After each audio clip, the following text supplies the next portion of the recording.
अस्सलाम वालेकुम dear students, मैं हूं आपकी टीचर मिस सिद्रा। आज हम नए टॉपिक के साथ आए हैं, क्लासिफिकेशन ऑफ ऑर्गेनिक कंपाउंड्स।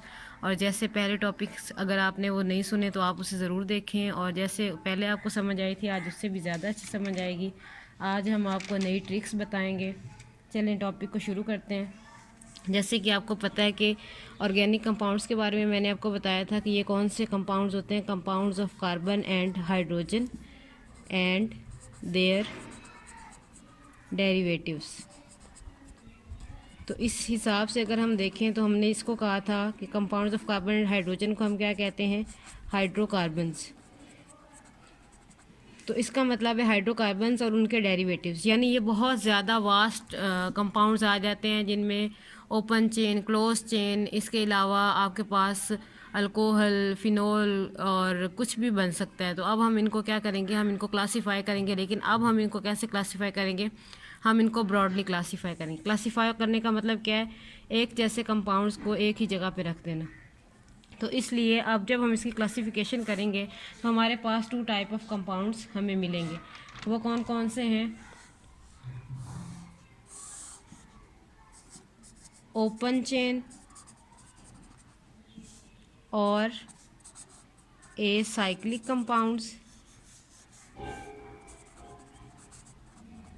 इसके अलावा हमें मिलेंगे क्लोज चेन और साइक्लिक कंपाउंड्स।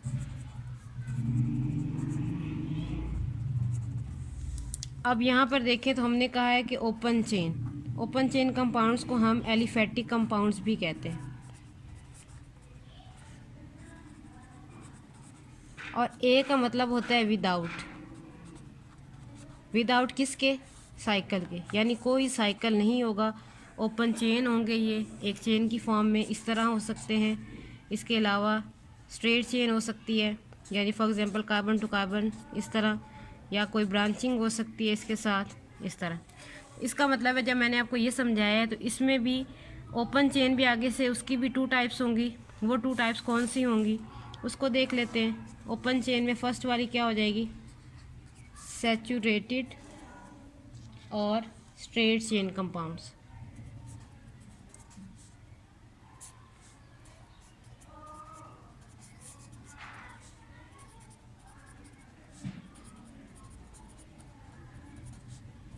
और सेकंड में हमारे पास क्या आ जाएगा, अब ये स्ट्रेट चेन है, दूसरे कौन से होंगे, ब्रांच चेन कंपाउंड्स होंगे।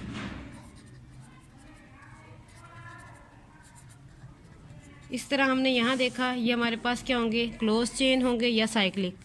इसको देखें तो इस तरह रिंग क्लोज हो गया, इसको हम क्या कहेंगे, ये क्लोज चेन है। अब साइक्लिक है तो इनके भी आगे 2 टाइप होती है। एक हो जाती है हमारे पास होमोसाइक्लिक और एक हमारे पास हो जाती है हेट्रोसाइक्लिक। होमो मीन सेम, यानी ऐसा साइकिल जो सेम एटम से मिलकर बना हो उसको हम क्या कहते हैं, होमोसाइक्लिक। ऑर्गेनिक कंपाउंड की बात है तो उसमें क्या होती है, कार्बन। इसका मतलब है कि वो सिर्फ और सिर्फ कार्बन का बना हो तो उसको हम कहते हैं होमोसाइक्लिक। हेट्रो का मतलब होता है डिफरेंट एटम इसमें यूज़ हुआ हो, यानी कार्बन तो मौजूद ही है, कार्बन तो हमें पता है, इसके अलावा हमारे पास कोई एक्स एटम मौजूद हो। एक्स कोई भी एटम हो सकता है, ये आगे हम डिटेल में करते हैं कि वो कौन कौन सा एटम हो सकता है। अब हम बात कर लेते हैं ओपन चेन और ए साइक्लिक और एलिफेटिक कंपाउंड्स की। ओपन चेन से ही पता चल रहा है खुली चेन है। ए साइक्लिक, ए का मतलब है विदाउट, साइक्लिक का मतलब है साइकिल, कोई साइकिल मौजूद नहीं है, और इन्हीं को हम कहते हैं एलिफेटिक कंपाउंड्स। अब इसमें क्या मौजूद होता है, contain open chain of carbon atoms, यानी कार्बन तो मौजूद होंगे, कार्बन और हाइड्रोजन, लेकिन उनकी ओपन चेन होगी। उसमें 2 आते हैं, स्ट्रेट चेन यानी सीधी चेन मौजूद है उसमें, या नॉन ब्रांच्ड, कोई ब्रांचिंग मौजूद नहीं है। और इसी तरह सेकंड में क्या है, ब्रांच्ड चेन कंपाउंड्स, जिनमें स्ट्रेट चेन तो मौजूद ही है लेकिन उस पर कोई ना कोई ब्रांचिंग लगी हुई है। स्ट्रेट चेन को अगर हम देखें तो ऐसे कंपाउंड्स में क्या होता है, carbon atom is directly attach to maximum of 2 other carbon atoms. अब देखेंगे हमने क्या कहा कि एक कार्बन एटम है और वो किसके साथ अटैच होता है, वो ज़्यादा से ज़्यादा भी, मैक्सिमम का क्या मतलब है, ज़्यादा से ज़्यादा 2 कार्बन एटम और कम से कम कितने होंगे, 1 कार्बन एटम। कम से कम 1 कार्बन और ज़्यादा से ज़्यादा 2। अब इसको हम देख लेते हैं। फॉर एग्जांपल अगर मैं एन ब्यूटेन की बात करूं तो एन का ये मतलब होता है कि नॉन ब्रांच्ड। एन का मतलब क्या होता है, नॉन ब्रांच्ड। और ब्यूटेन, ब्यूटा का मतलब होता है 4 कार्बन। अब इसको देखें तो स्ट्रेट चेन है, 1 2 3 4। हाइड्रोजन पूरे कर लेते हैं, 4 वैलेंसी पूरी करनी है, 3 4, 1 2 3 4। इसी तरह यहाँ पर भी 3 हाइड्रोजन लग जाए। फार्मूले के हिसाब से क्या होना चाहिए था, C4H, 4 2 ज़ार 8 + 2 10। तो 1 2 3 4 5 6 7 8 9 10। फार्मूला आपको बता दिया था, वो क्या है, CnH2n+2। अब यहाँ पर देखो तो अगर इस कार्बन की मैं बात करूँ, ये किसके साथ अटैच है, 1 और ये 2। मैक्सिमम 2 कार्बन एटम के साथ। टर्मिनल की बात करें तो कम से कम वो 1 कार्बन एटम के साथ अटैच है। तो ऐसे कंपाउंड्स को हम क्या कहते हैं, स्ट्रेट चेन और नॉन ब्रांच्ड कंपाउंड्स। अब बात कर लेते हैं ब्रांच चेन की। जब ये, इसकी डेफिनेशन में यही है, अगर आपको एग्जांपल याद है तो आप इसको खुद ही लिख सकते हो। ऐसे कंपाउंड्स में क्या होता है का, यहाँ पे 2 एटम है कार्बन के, और तो यहाँ पर क्या होगा, 2 से ज़्यादा atom attach to more than 2 other carbon atoms. इसकी एग्जांपल अगर हम देखें तो यहाँ पर मैं बात करती हूँ आइसो ब्यूटेन की। आइसो का मैंने आपको पहले भी मतलब बताया था कि आइसो का मतलब क्या होता है, आइसोमर। ब्यूटा का मतलब क्या होता है, 4 कार्बन। तो यहाँ पर हम देख लेते हैं। और आइसो का मतलब ये भी होता है कि कार्बन नंबर 2 पे मिथाइल ग्रुप अटैच हो। अब देखते हैं 1 2 3, ये कार्बन 2 है, यहाँ पर एक मिथाइल ग्रुप अटैच कर देते हैं। तो यहाँ पर क्या होगा, हाइड्रोजन, यहाँ पर भी CH3। टोटल कार्बन कितने हैं, 1 2 3 एंड 4। अब देख लेते हैं सेंट्रल कार्बन कितने के साथ अटैच है, 1 2 और 3 कार्बन के साथ। यहाँ पे भी हमने क्या कहा था, मोर देन 2 अदर कार्बन एटम्स। तो ऐसा जब भी आपके पास होगा तो उसको हम क्या कहेंगे, उसको हम कहेंगे कि ये ब्रांच चेन कंपाउंड्स मौजूद हैं इसमें। नेक्स्ट जो आपके बुक में एग्जांपल दी गई है वो है 2 मिथाइल प्रोपीन। यानी 2 पोजीशन पे क्या अटैच है, मिथाइल ग्रुप, CH3 ग्रुप। का मतलब होता है 3 कार्बन्स, और इन का मतलब होता है कि वहाँ पर क्या मौजूद है, डबल बॉन्ड। अब हम देख लेते हैं कि 3 कार्बन वाला है, और ये वाला जो आखिरी नाम होता है वो किसको शो कर रहा होता है, वो शो कर रहा होता है पेरेंट चेन को। आइसो और नियो वगैरह लगा होगा तो उसका मतलब ये नहीं होता कि वो पेरेंट चेन है, बल्कि उसका मतलब ये होता है कि टोटल कार्बन उसके इतने। तो यहाँ पर हम बना लेते हैं 3 कार्बन, 1 2 एंड 3। तो अब मिथाइल कहाँ है, कार्बन नंबर 2 पर मौजूद है, यहाँ मिथाइल लगा दिया। इन का मतलब होता है कि ये कार्बन नंबर 1 पे अटैच है, डबल बॉन्ड यहाँ। अब हम इसके कार्बन हाइड्रोजन पूरे कर लेते हैं, CH2 2 3 4, ये ऑलरेडी 4 है, 1 2 3 4। इसको देखें 1, तो यहाँ पर 3 हाइड्रोजन और आ जाएंगे। तो यहाँ पे भी अगर हम देखें तो कार्बन 2 पर क्या है, ब्रांचिंग मौजूद है, और ये वाली कार्बन कितने कार्बन के साथ और अटैच है, 1 2 एंड 3। तो नेक्स्ट हमारे पास जो एग्जांपल है वो हमारे पास है न्यू पेंटेन। तो अब न्यू का मतलब क्या होता है, इसमें का मतलब होता है कि 2 मिथाइल ग्रुप कार्बन 2 पे अटैच है, 2 मिथाइल ग्रुप। पेंटेन का मतलब है कि 5 कार्बन हमने क्या करने, पूरे करने। अब देखें तो 1 2 3 4 5। कैसे, मैंने कहा था 2 कार्बन पे, 1 2 3, 2 कार्बन पे 2 मिथाइल ग्रुप अटैच है।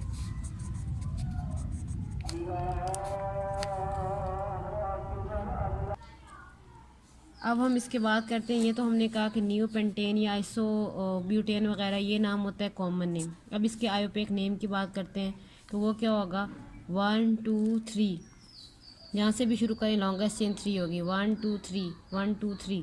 तो ये हम स्ट्रेट चेन वाली ले लेते हैं, ये वाली। तो पोजीशन 2 पे क्या अटैच है, मिथाइल, एक और मिथाइल। तो अब मैंने पहले भी बताया था कि हम 2 2 बार लिखेंगे ताकि पता चले कि 2 मिथाइल हैं। 2 मिथाइल की वजह से इसके साथ आएगा डाई मिथाइल, और पेरेंट चेन का नेम क्या है, प्रोपेन। तो इस तरीके से हम इसको कॉमन नेम से भी हमें पता चल जाएगा कि क्या नाम है, और आयोपेक नेम से भी पता चल जाएगा। नेक्स्ट हम देखते हैं कि क्लोज चेन कंपाउंड्स कैसे कंपाउंड होते हैं। हमने पढ़ा कि चेन को क्लोज कर दिया है। जैसे मैं आपको दिखाऊं तो ये 1 2 3 4 5, ये 5 और ये 6 कार्बन वाली चेन है मेरे पास। तो अब ये खुली है, तो इसको हम कहेंगे ओपन चेन। जैसे ही मैंने इसको बंद कर दिया यहाँ से, अब इसका नाम क्या हो जाएगा कि ये क्या है, closed chain. Compounds containing close chain rings, अब ये किसकी फॉर्म में आ गई है, ये एक रिंग की फॉर्म में आ गई। तो जिनके पास क्लोज चेन रिंग्स होते हैं उनको हम कहते हैं क्लोज चेन कंपाउंड्स और साइक्लिक कंपाउंड। आगे इनकी टाइप आती हैं, 2 टाइप होती हैं। होमोसाइक्लिक, मैंने होमो का पहले भी मतलब बताया था, होमो means same, cyclic mean cycle होगा, या कार्बो, कार्बो का मतलब होता है जिनमें कार्बन एटम मौजूद हो, carbon atom, cyclic, cycle compounds. अब इसके अलावा इसकी दूसरी टाइप कौन सी होती है, heterocyclic compound. Hetero mean different, यानी कोई डिफरेंट एटम मौजूद होगा उसमें। कौन कौन सा एटम हो सकता है, for example sulphur, oxygen, nitrogen etcetera. यही मैक्सिमम, यही एटम ज़्यादा रिपीट होते हैं। इसके अलावा होमोसाइक्लिक की आगे 2 टाइप्स हैं, एलिसाइक्लिक कंपाउंड्स, एरोमेटिक कंपाउंड। अब आपने इसको कंफ्यूज नहीं करना ए साइक्लिक के साथ। ए साइक्लिक में मैंने आपको कहा था ए का मतलब होता है विदाउट, साइकिल का मतलब होता है कोई साइकिल नहीं है। एली, एली को अगर आपको याद हो तो मैंने आपको कहा था एलिफेटिक, यानी ये एलिफेटिक कंपाउंड्स का जो साइकिल होता है, यानी उनको, जैसे ये मैंने आपको बताया ये एलिफेटिक ही था, इसको जब हम क्लोज कर देंगे या जिनकी रिजेम्बलेंस किससे होती है एलिफेटिक कंपाउंड्स को, उनको हम कहते हैं एलिसाइक्लिक कंपाउंड्स। फिर एरोमेटिक कंपाउंड्स, एरोमेटिक कंपाउंड्स ऐसे होते हैं जिनमें एटलीस्ट एक बेंजीन रिंग मौजूद हो। बेंजीन 6 कार्बन वाला रिंग होता है, इसमें double single double single double bond जो है वो अल्टरनेट मौजूद होते हैं, 3 alternate double and single bonds. देखें तो 1 ये अल्टरनेट हो गया सिंगल के साथ, 2 अल्टरनेट सिंगल के साथ, 3 अल्टरनेट हो गया सिंगल के साथ। तो होमोसाइक्लिक कंपाउंड्स का हमने देखा कि compounds in which ring consist of only carbon atom is called homocyclic compound. उसमें आगे हम देखें तो उसकी टाइप है एलिसाइक्लिक कंपाउंड्स। एली का मतलब है एलिफेटिक कंपाउंड से जिनकी रिजेम्बलेंस होगी। तो अब हम इसकी डेफिनेशन देखें तो होमोसाइक्लिक कंपाउंड्स, क्योंकि ये टाइप इसकी है तो हम इसी से स्टार्ट करेंगे। Homocyclic compounds which consist of a ring of 3 और मोर कार्बन एटम, यानी मिनिमम इसमें कितने कार्बन एटम मौजूद होने चाहिए, 3, और उससे ज़्यादा भी हो सकते हैं। एंड रिजेंबलिंग एलिफेटिक कंपाउंड्स, यानी उनकी रिजेंबलेंस किससे होनी चाहिए, एलिफेटिक कंपाउंड जो ओपन चेन कंपाउंड्स हैं, आर कॉल्ड एलिसाइक्लिक कंपाउंड्स। इसमें आगे हम देखें तो हमारे पास आता है सैचुरेटेड एलिसाइक्लिक कंपाउंड। सैचुरेटेड का मतलब होता है कि सिर्फ और सिर्फ कार्बन एंड हाइड्रोजन मौजूद हों, इसके अलावा सिंगल बॉन्ड मौजूद हों, कोई डबल या ट्रिपल बॉन्ड मौजूद ना हो, ऐसे कंपाउंड को हम कहते हैं सैचुरेटेड एलिसाइक्लिक। का आपको पता है कि एलिफेटिक कंपाउंड्स जिनकी रिजेम्बलेंस हो ऐसे साइक्लिक कंपाउंड्स, तो इनको हम सिंपल कह देते हैं साइक्लो अल्केन्स, क्योंकि अल्केन भी ऐसे ही कंपाउंड है जिसमें कार्बन एंड हाइड्रोजन मौजूद होते हैं और सिर्फ क्या होता है, सिंगल बॉन्ड मौजूद होता है। तो इसकी अगर हम एग्जाम्पल देखें तो सबसे पहले हमारे पास आ जाएगा साइक्लोप्रोपेन। प्रोपेन का आपको पता है कि ये 3 कार्बन ही होते हैं। साइक्लो, अब साइक्लिक कंपाउंड होंगे जैसे सी सी सी, और ये वाला हमारे पास रिंग बन गया। अब इसकी 4 वैलेंसी पूरी करनी है, 1 2 3 4, 1 2 3 4, 1 2 3 एंड 4। अब इसको हम जनरल फार्मूला क्या होगा इनका, जनरल फार्मूला भी अहम है, वो आ जाता होता है। साइक्लो अल्केन का जनरल फार्मूला बताएं तो ये हम यहाँ से देख लेते हैं CnH2n। कैसे? C हमारे पास है 3, H हमारे पास है 2 × 3, तो क्या हो जाएगा C3H6। तो अब यहाँ पे गिन लेते हैं 1 2 3 कार्बन, ये हमें पता चल गया। 1 2 3 4 5 6 हाइड्रोजन, ये भी हमें पता चल गया। तो इस तरह इनका जनरल फार्मूला जो है वो अहम है MCQ के हिसाब से, तो ये भी हमें पता होना चाहिए। अब हम देखेंगे अनसैचुरेटेड एलिसाइक्लिक हाइड्रोकार्बन्स। अनसैचुरेटेड का मतलब क्या है? डबल बॉन्ड हो उसमें। वैसे तो डबल या ट्रिपल बॉन्ड भी हम कह लेते हैं, लेकिन यहाँ पर हम किसको देखेंगे? डबल बॉन्ड को देखेंगे। और एली का मतलब मैंने बताया था एलिफेटिक कंपाउंड्स को। Open chain compound. साइक्लिक का मतलब है रिंग होना उसमें। हाइड्रोकार्बन का मतलब है कार्बन एंड हाइड्रोजन ओनली। इनका जनरल फार्मूला क्या होगा? CnH2n-2। अब हम देखते हैं किस तरह ये जनरल फार्मूला हम प्रूव करते हैं। साइक्लोब्यूटीन का देखते हैं। साइक्लो का मतलब है रिंग फॉर्म में होना, क्लोज होना। ब्यूटा का मतलब होता है 4 कार्बन। इन का मतलब होता है डबल बॉन्ड। तो अब देखते हैं 1 2 3 4, ये यहाँ पर हो गया क्लोज। क्लोज होने की वजह से इसको हम कह रहे हैं साइक्लो। 4 कार्बन, इसको वजह से हम इसको ब्यूट कह रहे हैं। और एक डबल बॉन्ड लगा दिया तो ये क्या बन गया? साइक्लोब्यूटीन। अब हम इसके हाइड्रोजन पूरे करते हैं। तो 1 2 3, यहाँ पर सिर्फ एक हाइड्रोजन लगेगा। 1 2 3 4, 1 2 3 4, 1 2 3 और ये 1 4। अब गिन लेते हैं। C4 है, H कितने होंगे? 2, और साथ में N क्या है? 4 - 2। C4H8 - 2, तो C4H6। 1 2 3 4 5 6।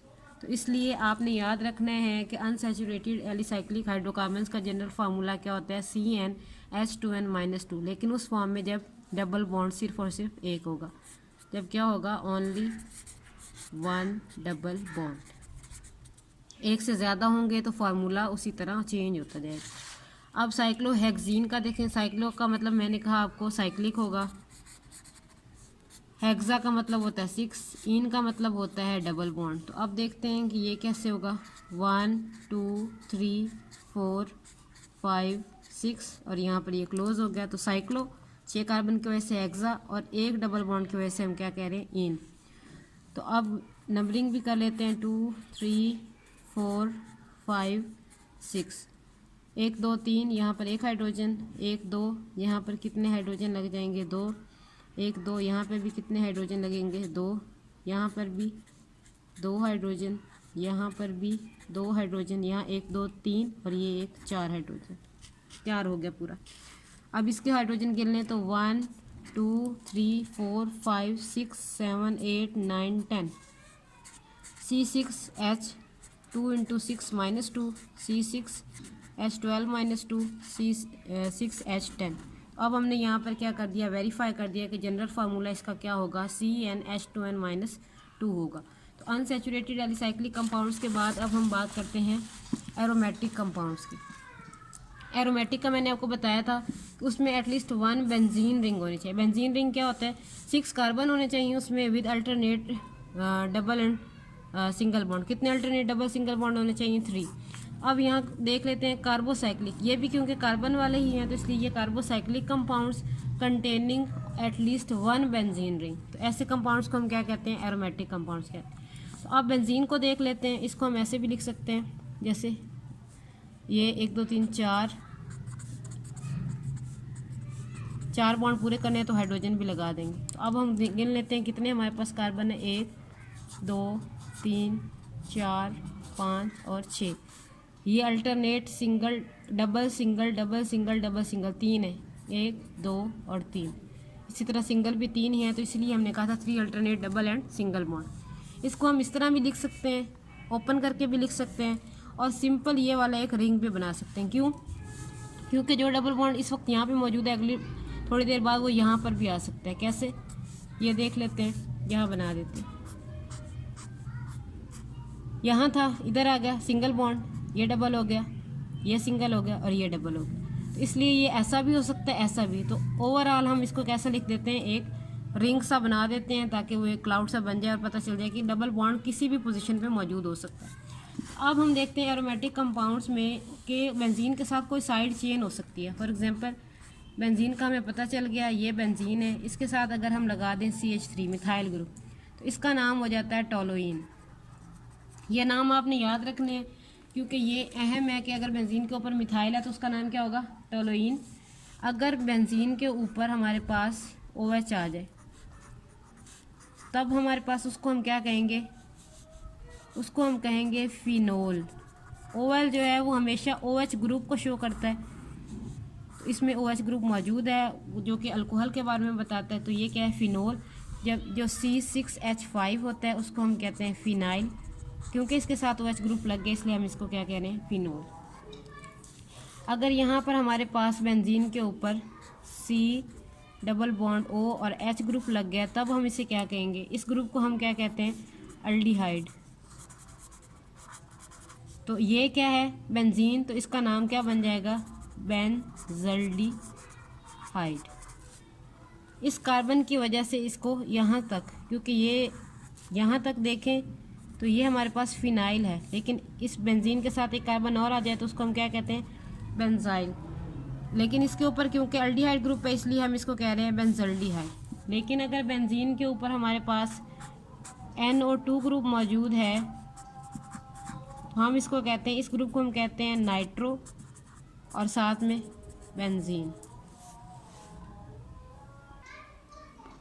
अब हमने साइड चेन का देख लिया सारा। अब हम देखते हैं वन और मोर बेंजीन रिंग्स फ्यूज टुगेदर, यानी एक से ज़्यादा बेंजीन रिंग हो और आपस में जुड़ी हों, जैसे कि ये है।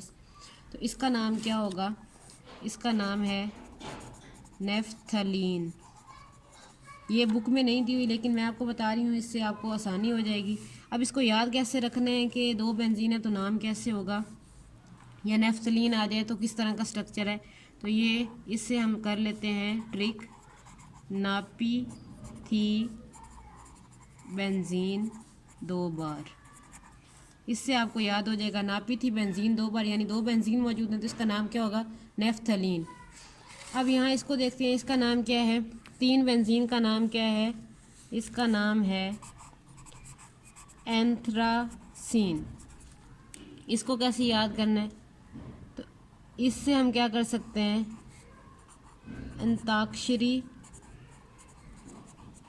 खेलें 3 बेंजीन।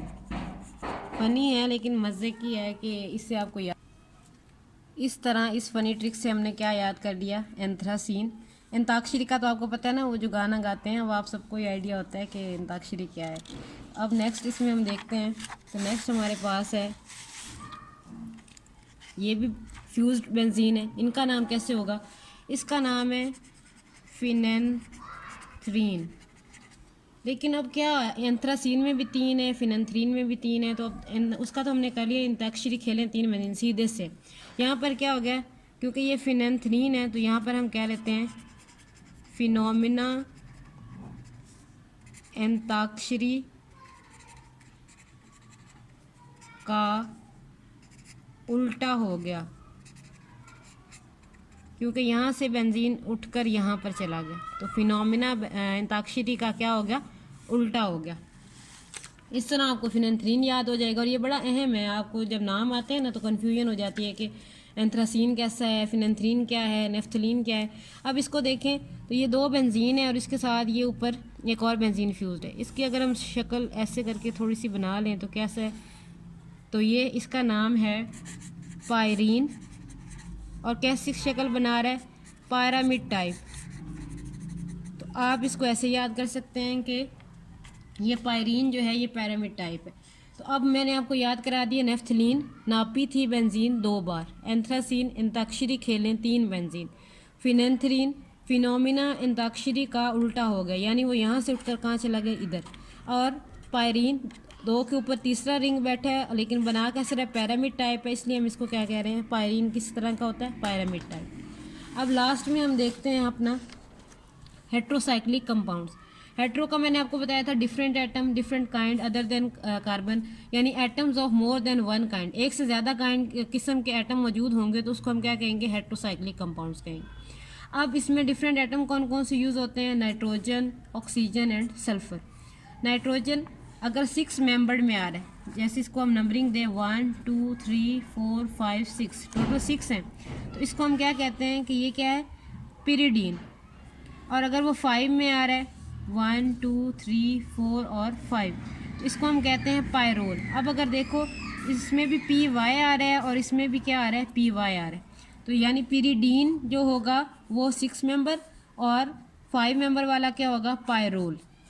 इसी तरह ऑक्सीजन होगा और 5 मेंबर होगा, तो उसको हम क्या कहेंगे, ये भी 1 2 3 4 और 5 मेंबर है, तो इसको हम कहेंगे फ्यूरान।